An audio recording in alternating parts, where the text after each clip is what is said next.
everybody. I'm BJ Flag. And I'm Rich G, and this is episode 339, Six Things I Wish I Had Known on Day One as an Entrepreneur. Uh, Just six? Just six, just Rich? six. I wish I knew about we 20, only have time for six. We can 20 only do it. things. You guys hold us to the fire. 15 minutes. Only six. Well, embarking on an entrepreneurial journey like BJ and I have is like setting sail into uncharted waters. And oh boy, were they rough. Yes. Uh, yeah, the excitement of launching your own business is often accompanied by a mix of hope, anticipation, and a fair dose of anxiety. Oh Right. boy, that With medication. no medication. With no medication. Oh, I started my business in 2006 and 2008 happened. You know, Oh, ouch. so Ouch. I go was right figure. there with you, Rich. So Yeah. there you go. Last week, we discussed the four pillars of small business success, and we really covered big topics that help small businesses grow. Today, we kind of want to go down to more of a micro level where we discuss the aha moments and the mistakes that were done earlier in our careers as entrepreneurs. And we want to take you through the journey. So maybe some of these things don't happen to you. Yeah, all the thousands of mistakes that BJ and I have made. Yeah. Yeah. Yes. We're only sharing six. Yeah, BJ, you're absolutely right. Here are six invaluable insights we've kind of grouped together that we wish were part of our toolkit from day one. So, Yes. Yes. I'm going to do number one, the importance of cash flow management. Last week, we talked about this, but we're talking about it a little differently. Cash is king from the day one. It's easy to focus on the big vision, the big shiny object, and underestimate the day to day financial management. I remember when we first started out, we were keeping a journal and writing expenses, but we didn't have a clear view, right? And I quickly learned that cash flow was the lifeline of the business. It's not just making money, it's managing it wisely to cover operations, invest in growth, and ensure sustainability. yeah, it's early in my practice. Cash flow was up and down. It was like, Yeah, got a few clients, great, I'm riding the wave. Lost a few clients, oh boy, what do I do now? And right. it was like up and down. And then I realized that I need to I consist of clients that stick around. And Right. I started focusing on certain clients. I have clients that have been with me for over 10 years now. So Yeah.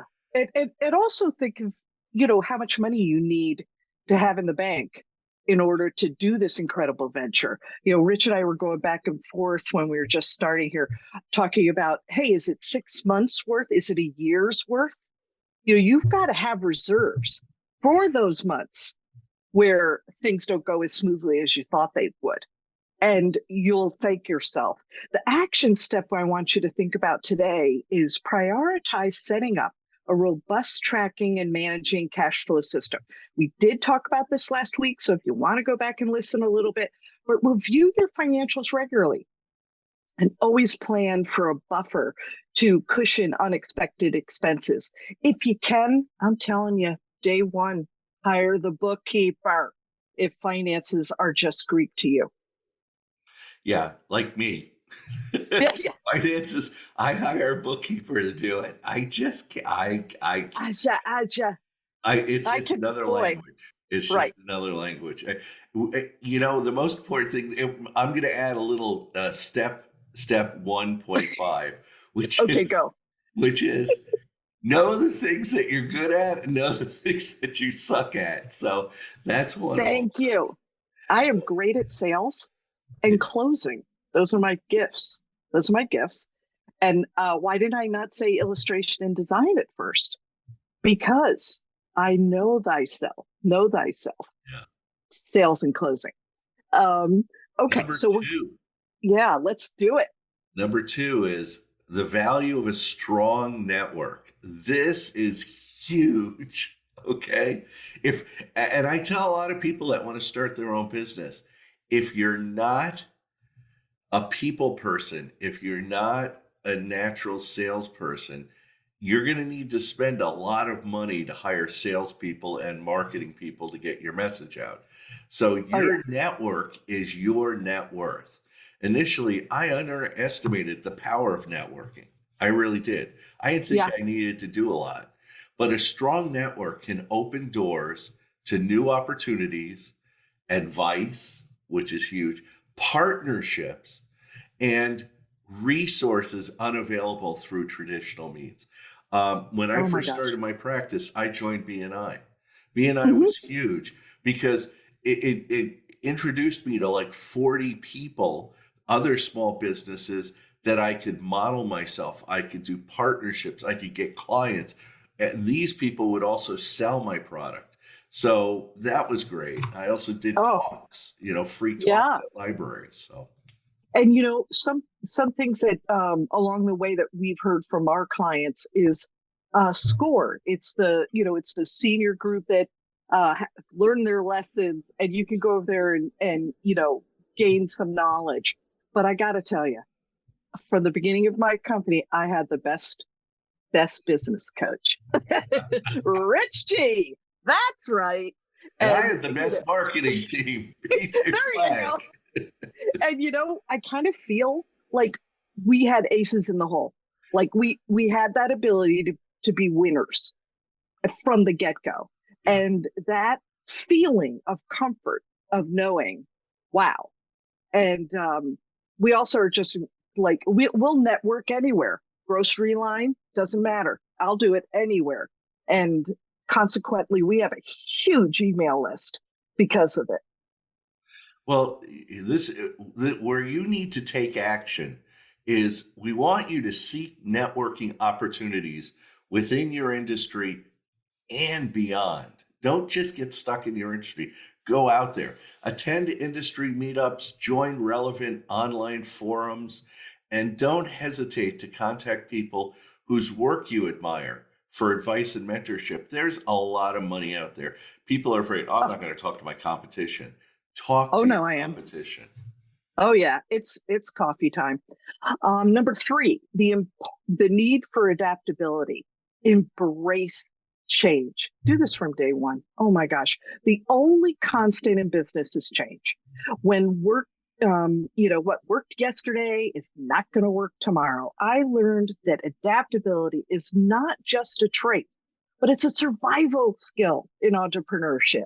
Rich and I are avid readers and watchers of business as it goes through the weeks. We try new things and we also trash other things. Yeah. We break it, we fix it, we adapt it, we succeed. And that, in my mind, is what has made us to and continues to make us adaptable. Yeah. One of the big aha moments I had a number of years ago was moving from weekly coaching to biweekly. I found that most of my clients wanted to talk biweekly. I thought Yeah, coaching was weekly. And there are a lot of yeah. coaches that coach weekly, and that's fine. Mm-hmm. Mm-hmm. Biweekly is great for me because it allows my clients to go off and get things done. Yep. It allows me to take on more clients. Second, a big one was using the program Calendly. I was always afraid of letting prospects and clients take over my schedule. And I was always afraid of them putting weird things. Guess what? It works. It eliminates the friction. Prospects are like, they're happy to use Calendly. They look at my calendar, they set up an appointment. I'm getting more prospects asking me for business than I ever have before using Calendly. Yeah, it's huge. It's a money changer for sure. I love it. In order to take action, stay informed with industry trends and be willing to pivot your strategy when necessary. So we're here, we're in the first quarter. You know, if you see something, you've got to pivot. Definitely, definitely. Encourage a culture of innovation within your team where new ideas and feedback are valued. Again, listen to our podcast last week. Unbelievable benefits there and nuggets that will kind of help you work with your team. Number four is the power of delegation. And this is huge. If you have a small business or practice and you try to do it all, you can't do it all. That's all I have to say about this. There we go. The Yeah. end. But in the early, no, in early in my practice, wearing every hat in business was tempting. I thought, well, I could do all this. I could do it. And Yeah. this approach was not scalable, and it led to burnout. I got burnt out trying to do everything. So delegating tasks allow you to focus on strategic planning and growth and your business, and Yeah. letting the ancillary stuff go away. And what you do best, what you do best. Now this is going back, but the E-Myth, right, Yeah. Rich? That book really made you understand, okay, at first you want to understand every one of the jobs that are within a firm. And yeah, sure, you're doing them all. You're holding all the hats. But the reason why you separate them out is the moment you can fix one of them and have somebody else do it, boom, go ahead and take that part off. So the E-Myth, great book, definitely. Also, take action. We want you to identify all the tasks that can be outsourced or delegated to team members. Again, the things that you're not good at, the things you don't like to do, you're probably not doing well. So delegate them out. Invest in training your team and trust them to take ownership of their responsibilities. I have a team working for me. BJ has a team working for her. Mhm. This is what we do. Yeah, that's right. That's right. And what's interesting, and I love to watch Rich. Rich watches me. Um, you're so creative with who are you going to use to help your team, and be on the team. I love that. I love that. And I've had a team that's been with me for quite a while. We have a new person. Everybody is mentoring that person. It's the best. It's so excellent to see that team work. Number 5, the significance of customer feedback and vendor support. I can't tell you. You got to listen to your customers and vendors. Early on, I was focused on my vision and I overlooked the importance of listening to my very own customers. My customers' feedback was gold. Oh my gosh. It provided insights on what's working, what's not, how to improve, what's a new great product. Oh my gosh. They were like so insightful. And vendors, oh man, the vendors are right there for you, and they have to be cultivated and understood. And then you need to know how they can help you, but more importantly, how can you support them? How can you support them and give them, Rich was talking about in 2008, the big financial downturn. Vendors, we all got together very early on and said, what are we going to do? And I said, sales, sales, sales. Absolutely the most sales we could absolutely positively do. And a lot of us worked together and created more of a bigger team in order to get in as much work as we possibly can. And wow, we rode that tide. We rode the tide, and it was excellent for sure.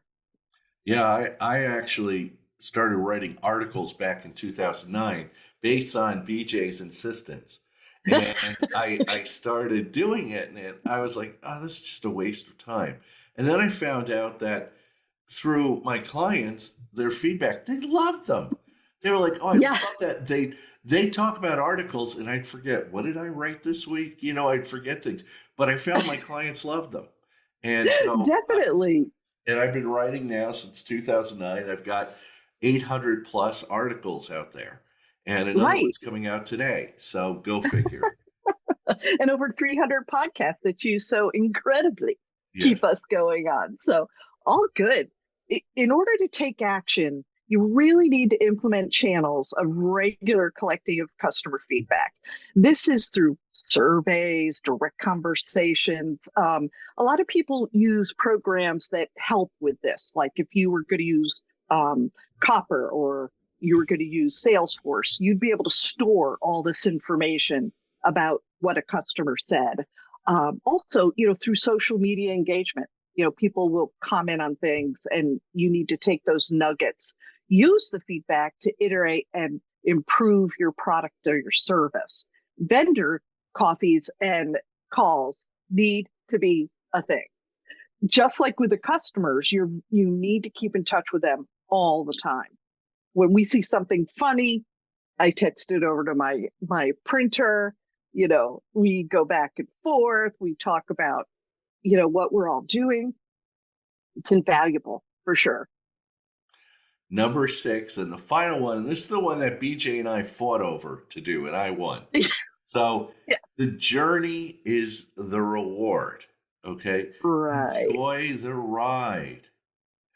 BJ and I have been at this for a long time. Entrepreneurship is a marathon. It's not a sprint. So don't think everything's going to happen all at once. In pursuing success, it's easy to overlook the journey itself. I wish I had known to savor the small victories and learn from the setbacks. Oh my gosh. You have said it correctly. I was leaving the other day from work and I'm locking the door and I turned around and I looked at my office building and I went, "Oh wow. Wow. Okay. Okay." And you need to take those moments and just say, "Holy cow, we have people working in multiple states. Everybody's doing fantastic.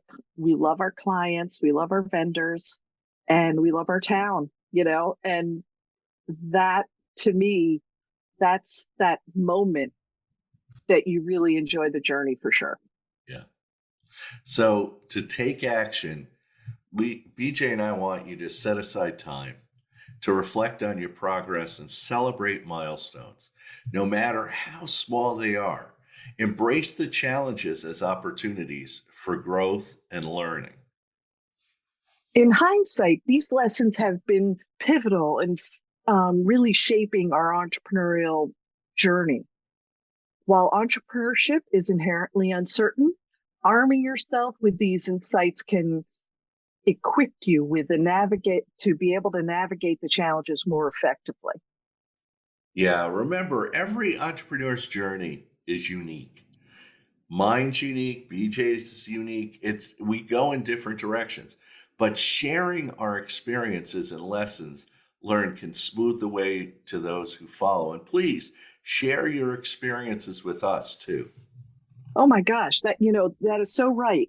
We invite you to share this podcast on LinkedIn, Instagram, Twitter, TikTok with the hashtag the best small business show.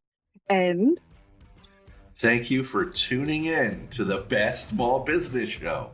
If this episode has been valuable to you, subscribe, follow, and share it with other budding entrepreneurs who could benefit from our conversations. That's it for this week. You can catch me at newrenew.com and find Rich at richg.com. Thanks to our editor and producer, Richard Scalzo. Have an unbelievable week and catch you later.